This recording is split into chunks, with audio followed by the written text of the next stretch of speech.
Ingacalulanga ngesihlalo ngiyotsho kumakhosi ngasemnyama nomama bonke ukuyotsho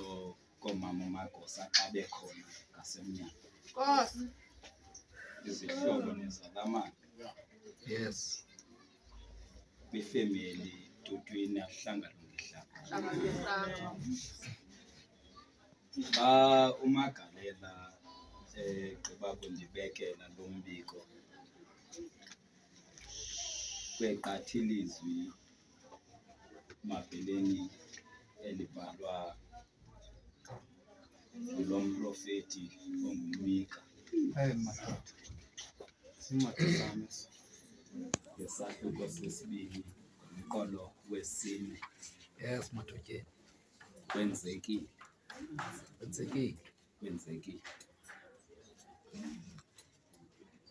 ube nentlonti ke Samela kodwa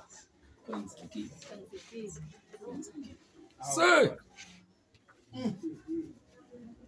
ngexesha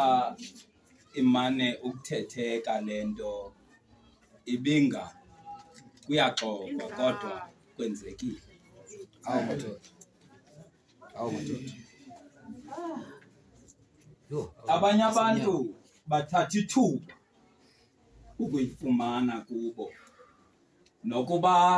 ingene kubo enhliziyweni kodwa kwenzekile ndizawuhlala phansi mntaka Samela uba uMavityo akukho nto endimazi ngayo ngaphandle kokuthula nokuhleka xa loo nto ihlekisa mahleki noba kuyashunyayela kodwa kwenzekile andizanga zotyhila amazwi yes andithunywanga loo nto leyo kodwa ixhala lam leloba mntakatshezi kwenzekile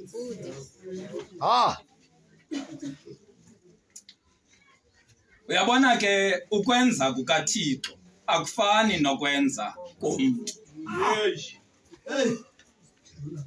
ngoba ukwenza kukaThixo kukwenza kukaThixo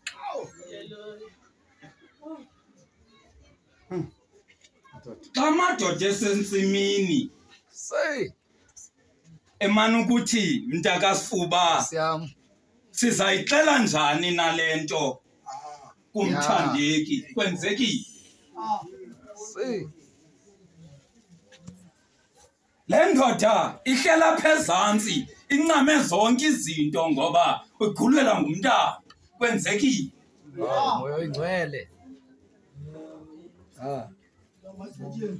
ehlamadoda apha emana ucinga into yoba mayibe ngubani na esinoya kuye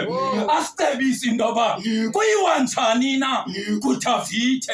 banana bendlu yothandaza athi amadoda